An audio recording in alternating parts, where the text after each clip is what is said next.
The Auburn Tigers find themselves 2 wins away from punching their ticket to the College World Series. Standing in their way, the Coastal Carolina Chanticleers come to town for a series beginning on Friday night. Helping us break it down from the Auburn perspective, he joins us once again, one of the best in the business, our good friend Lindsay Crosby of the Barn Baseball Show. You can follow them at @thebarn_Auburn. Lindsay, what's going on, man? Appreciate you taking the time. Excited that we're chatting once again as Auburn really dominates in their home regional and punches their ticket to the Supers, and we got an electric weekend of baseball waiting us, my friend. Yep. Thanks for having me. I'm hoping we do this again next week to talk about a trip to Omaha. Auburn, I don't think people realize in the wake of how bad the SEC was this regionals round, how good Auburn was. You asked me last week about people think Auburn's overseeded as a 4 seed. And I'm like, well, if they win 8-1 against non-SEC tournament teams, all that good stuff. Auburn never trailed on the weekend. 27 innings. They didn't trail to Central Connecticut. They didn't trail to Stetson. They didn't trail to NC State. And the closest win was probably the Stetson win on Saturday. They put up a 7 spot against NC State early in that one and ended up cruising. Auburn used 7 pitchers the entire weekend. That's it. It's hard to imagine a more dominant win than what Auburn had over the weekend.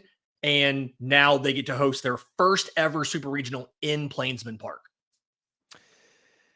Which is crazy to think about. Like we mentioned, as successful as the program has been, but first time at home at Plainsman, that place will be jumping. Obviously, it was an electric atmosphere for the regional round. Lindsay, what did you see from this club? Was there anything? Obviously, it was a successful weekend, like you mentioned. Yeah. I think Auburn and Arkansas were really the two that had very ho-hum, workman-like performances.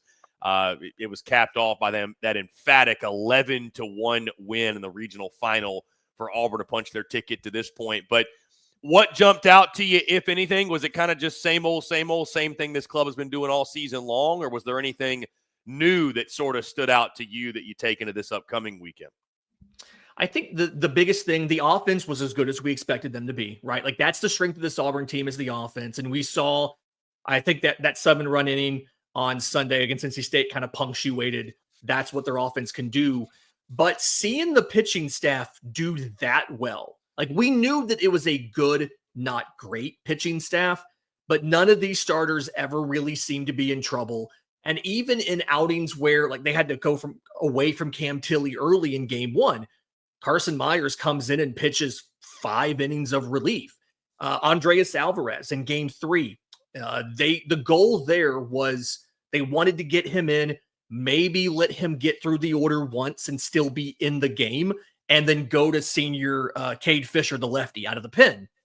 Alvarez gives them 5 innings scoreless, and they go to Fisher and close it out. And I think that's just kind of the story here is, yes, the offense is as good as they are who we thought they were, but the pitching staff really stepped up as well against a scrappy Stetson team, against a quality NC State team that had a 10-run inning against Stetson an hour before that game.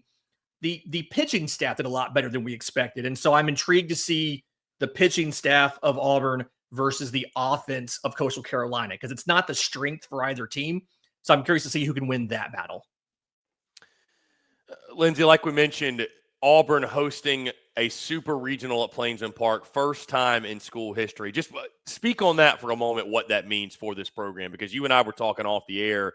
Obviously, they've been to other supers. It's a program that's been to Omaha. I believe you said it was 6 times in program history. Yeah. But the first time ever hosting a super, that's quite a feather in the cap for Butch Thompson and his program there. I was talking with somebody from the radio team earlier today, and we kind of came to the conclusion that the way that this season has gone and this postseason has gone, you really have to put Auburn now in the upper echelon of college baseball programs. This is their 3rd super regional in the last, I think, 5 or 6 years that we've had super regionals, excluding 2020, of course. They've made 2 trips to Omaha in that span, and Auburn, number 1 strength of schedule, and didn't dominate, but did more than enough to be a national seed and then dominated the regional. This is kind of further validation that there's no reason to pick Auburn to be the 13th best team in the conference next year. It feels like this Auburn Tigers team has perpetually been underrated by national media, the coaches polls, all of that have always seen Auburn as being middle towards back half of the SEC. And this should be a lesson that this team is one of the better programs from a consistency standpoint in the conference. And I think hosting a super regional just kind of cements that, because in a weekend, like I said earlier, where every other SEC team just about fell on their face, Auburn went out and handled business. And to your point, Arkansas and Auburn both just kind of quietly went in and handled it. It wasn't flashy, but it was dominant. And I think that this shows that, hey, this program intends to be back there going forward. This is not a one-time thing to host a super regional in that ballpark. Well, Lindsay, you mentioned the upsets. There was no upset in Conway, South Carolina, though, as Coastal Carolina wins their regional. But the theme of the rise of the mid-major, if you will, in this postseason, we've got a few of them, obviously. And again, you call Coastal Carolina a mid-major with all due respect, because they play as well as anybody in the country, I feel like, especially this season with the club that Kevin Schnall is going to roll into Plainsman Park. Were you able to keep an eye on that Conway regional, knowing obviously Auburn was going to square off with the winner? And if so, what did you see from the Chants that impressed you, that maybe gives you some worry, or some things that you feel like Auburn's going to have to do well because of the strengths that Coastal will feature bringing in this weekend? I think one of the big things, kind of just watching that out of the corner of the eye in the press box, is the Coastal pitching is as good as advertised. And it's not just three great starters. Obviously, yes, you have three great starters, but the bullpen as well. I mean, all three of your starters have an ERA. The worst ERA is 3.12. And then they have another, I want to say it's six starters or six relievers with an ERA of 3 or less. And it's a very, very deep pitching staff. And I would argue it's as deep of a pitching staff as any SEC team Auburn's played. It's probably right up there with Vandy as far as the overall numbers on the season. And the good news is I feel like Auburn's faced enough teams of this caliber of talent where they shouldn't be intimidated. They're at home, but it isn't going to be as easy as the regional. And I think that's plainly obvious, but this is a very, very good pitching staff. And the scouting meetings are going to be very important for Auburn's hitters, using the Josh Donaldson hitting lab, getting practice on the spin ball machines against the Jacob Morrison slider. Some of these specific offerings is going to be huge. When we talk keys to victory, again, Lindsay, we did this last week. Obviously, we understand what makes a team successful and what separates victory and defeat. But key players, or a key player or key to the weekend for Auburn. Again, the theme of the postseason, Lindsay, has been upsets. And so, something like a Coastal being in Auburn at their place would kind of fall in line with what we've seen. How do the Tigers avoid that? What must they do well? Opportunity to get back to Omaha on the line. We expect it to be obviously a raucous crowd. You'll get that Friday night under the lights vibe when you get going at 7 o'clock Central. What must the Tigers do to have a successful weekend, punch their ticket? The offense has to keep doing what they've been doing, and that means obviously Ike Irish is one of the keys to victory this weekend. He's one of the best players in the country, going to be a first-round draft pick. It was his big home run in that 7-run inning that kind of cemented the regional for Auburn. But in talking and kind of looking at not strength on strength, but at Auburn's pitching staff versus Coastal's offense, I think it's going to come down to a guy like freshman Chase Fralick, the freshman catcher. Auburn's known around college baseball. The pitchers and catchers call their own game. It's not called from the dugout. And so Chase Fralick being able to navigate this pitching staff through a Coastal lineup that they're good. I don't necessarily think the Coastal offense is great, but they're good, and they have some very good individual players. Understanding where you can be aggressive, where you need to worry about somebody. How do you attack Caden Bodine, right? He doesn't have a ton of home runs, but runs incredibly high contact numbers, controlling the running game. Freshman catcher Chase Fralick, I think, will play an outsized role in this weekend, simply because Auburn's pitching staff is going to have to be able to keep Coastal at bay, because I get the feeling this is going to be a lower scoring regional. You're not going to see 11 to 10 games. It's going to be a lot of 4 or 5. Like, can Auburn win 4-3 games, 5-3, 5-4 games. And I think Chase Freilich can go a long way towards making sure that Auburn can keep Coastal off the board. Lindsay, you mentioned already a few minutes ago just about this Auburn program. I would agree with you. I think it's really interesting, and I don't know if it's because of the tradition on the Plains is solid, but it's not an LSU. It's not maybe a Texas or maybe they don't even have an the Arkansas. stuff monsters. Right. But it is interesting how you are right. This team all season was overlooked, was underrated. Talk about the significance if Auburn's able to punch their ticket to Omaha, get back to Omaha yet again. I think people almost forget that this team, this program, has been to the College World Series more than a handful of times under Butch Thompson and over the last few years. It kind of feels like if Auburn's able to get back yet again, kind of to what you were saying, it really does put the exclamation point on, hey, guys, it's time to start. For those that don't already, which shame on them, it's time to start taking this program a lot more seriously and putting some respect on Auburn baseball.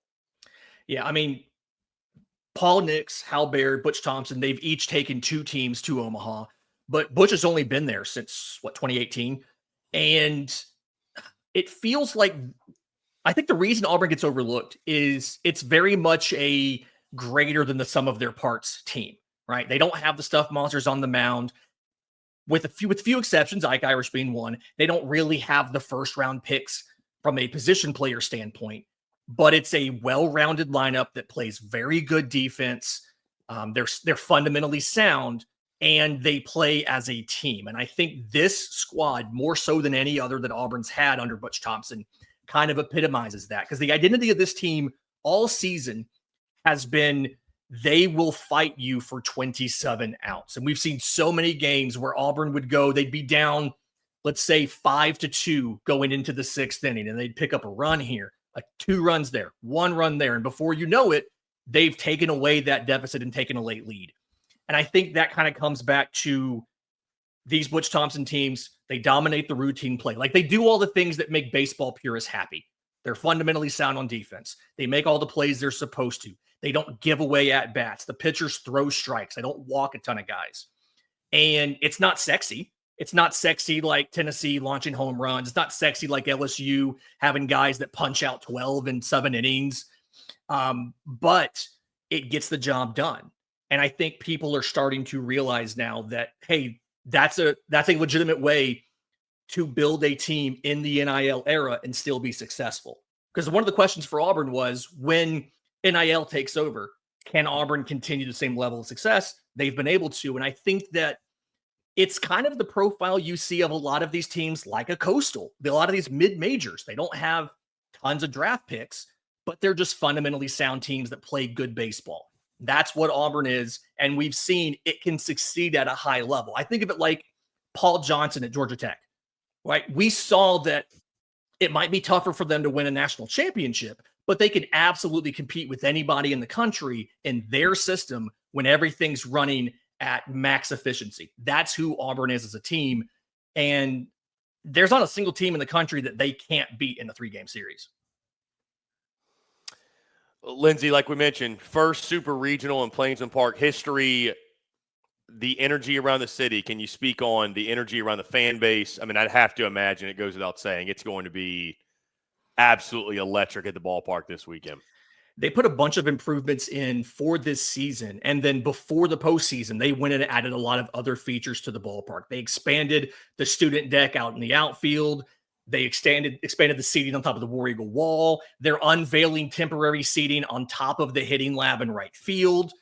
They've done a lot of work to try and make the ballpark a larger capacity, louder, and give more fans an opportunity to be as close to the action as possible. And you could really hear it from the first pitch to the last pitch, whether it's the parking deck off of left field. They went out, they put a giant TV up so everybody on the parking deck can see the broadcast while they're watching the game. I mean, just Auburn doing all of the little things to try and get as many fans engaged as possible for the entire weekend. I think it's been a masterclass in how to run a regional and build home field advantage, even when you have teams that travel well. NC State traveled well, Stetson traveled well.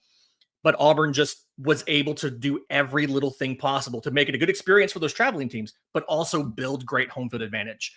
That's the loudest I've ever heard that ballpark was on Sunday night. And I've covered that team now for multiple seasons. It was really impressive. And I can't wait to see what else they do for this weekend Super. Yeah, it's going to be a straight electric factory.